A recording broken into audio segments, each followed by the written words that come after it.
Hello guys, welcome back to another video in this React series. This is a continuation of my previous video on implementing a search filter in ReactJS application. If you have not watched that, please feel free to go back and watch that video. I have provided the link for that video in the description as well. As you can see here in the previous video, we have added a search filter which will give us the results based on the text or letters which we enter in this text box. In this example, we have defined an array of list items here. Whenever user starts typing in this text field, search filter will search for that letter in this list. This is a static list which we have defined in our application. But in real-time scenarios or work, we usually fetch this data from an API or database. So in this video, we will learn to bring that data from an API and bind that one to our search filter. We have an JSON API here in which we have some data which we can be used for our example. And here we have name, username, email and some more data here. Let us try to fetch this name and display in our search filter instead of these fruits. For that one, let me open code editor first. This is a code which we have added in our previous example. First step to do here is add useEffect hook in import section or functional component. This helps us to handle the side effects which we are going to use in our application. In this example, as we are going to interact through external JSON API, so this useEffect hook will handle that side effect. Next, import Axios for making HTTP requests. As you know, it's a library for making HTTP requests. We are going to write fetch API calls using this Axios library here. Next step is inside this functional component, we have defined list of items here. As now we are going to fetch this list from an API, let me remove this one. Instead of this list, let me define a state here by name items. Here I have set the initial value of these items to null using useStateHook, and I have defined a function to set the state of these items. Similarly, let me define another state by name isLoading. This state variable indicates whether the data is still being loading or it's already loaded. Next step is we need to write logic. For that one, I have created a useEffect here as it receives a function within this one. And as we know, useEffect hook is used to perform side effects in React component. In this case, as it fetches data from an external API when the component is first mounted.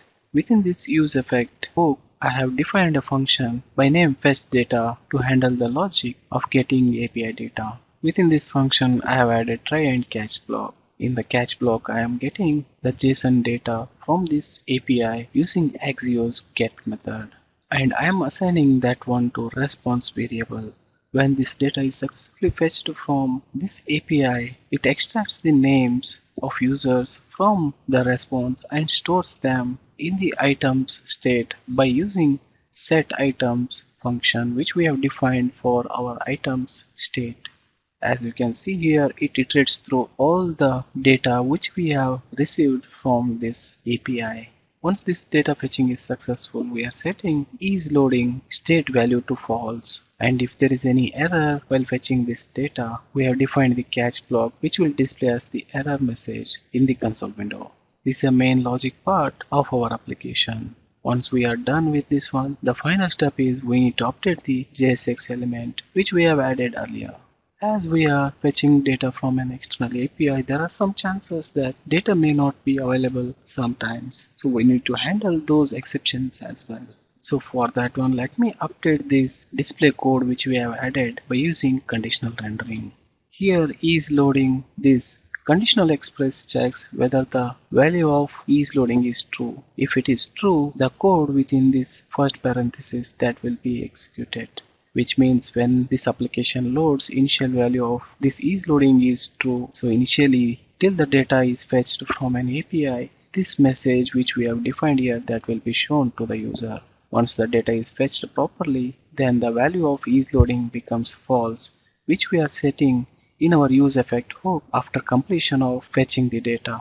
So at that time, the filter out items that will be displayed, which we have defined in our second parenthesis. This is a conditional rendering which we are using to display JSX element based on is loading state condition. So these are some of the steps which we need to follow to fetch the data from an API. Overall, here we have imported the use effect hook at the starting as we are going to make an external API call. And we have defined two states by name items and is loading. Once the data is fetched from this API, we are setting that one to items by using setItems function here. And in the JSX element, by using conditional rendering, we are showing the data based on its availability. Once we are done with these steps, let's save this code and go back to browser. Now you can see all the names which are available in this API. Those are fetched and displayed here. Now if you start typing any letter here, that will be filtered out in this list and it will be displayed. This is one of the very useful way to fetch the data from an API or database and display it in our application. And then we have performed a search filter here. You can enhance this one based on your requirement. You can add it in header and display these items based on different conditions. So that's it guys for this video. Thanks for watching this. If you have any questions or want to see more tutorials like this, please let me know in the comments below. Don't forget to like, share and subscribe for more coding tutorials.